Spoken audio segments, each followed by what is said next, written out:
Greetings, this is Doc Galahan, transmitting from Queensgate, British America, on temporal frequency 1.2 gigahertz. This is case number 28, the Wailing Night, Part 1. They called it the Wailing Night. That terrible night would begin with music that would haunt my memory for years to come. Rapturous melodies wafting out onto the damp, gaslit streets from the hallowed halls of the Queensgate Opera House, where Isabella Jacobs was captivating her audience with the most hauntingly moving performance of her life. Isabella was graced with one of those rare voices, a voice that could take you to distant worlds. It greeted you with a loving embrace, enveloped your being, and whisked you away into oblivion.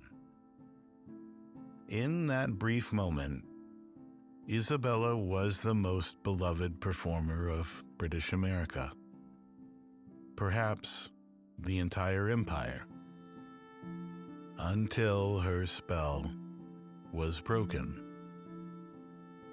You see, as Isabella enraptured her audience, something about her slowly changed. A visual flutter in the fabric of reality. Slight gasp rippled through the audience. Isabella continued, becoming aware that something was amiss. The fluttering faded. The audience was stunned by what they saw on stage.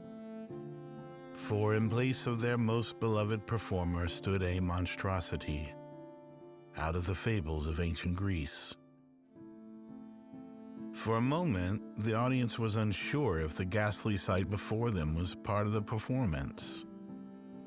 However, as the reality of Isabella's form began to work its way through the crowd, adoration was replaced by shock, then an uncanny malice. As is common among the genteel class, a woman dramatically fainted. Another shrieked in theatrical fear. A number of men angrily shouted while waving their fist in disapproval of the monster on the stage.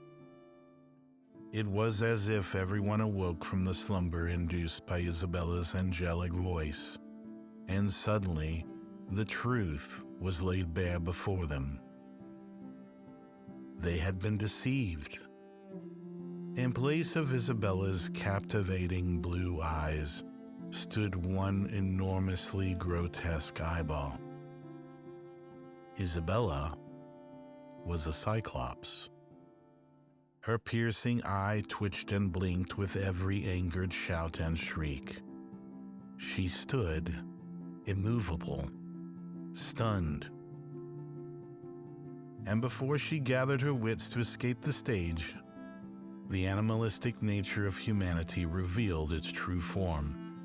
Her spell over humanity was broken, and in its place was only rage. She was set upon by several concert attendees. Isabella fought for her life as she was dragged from the concert hall onto the cobbled, gaslit streets of Queensgate. And across the street amongst the greenery of Washington Park, she was beaten by the fist of her once adoring fans until she gasped her last breath. The cultured citizens of Queensgate had defeated their monster.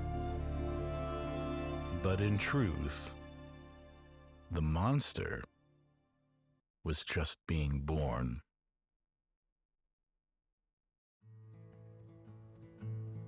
Hey, this is the artist and writer behind Doc Galahan. I just wanted to thank you for watching this episode.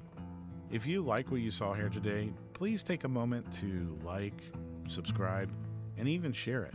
Every little bit helps to keep this series moving forward. And if you like the print that inspired this episode, you'll find it as well as a variety of other items at docgalahan.com. I do hope you have a wonderful day, and we'll see you soon. Take care.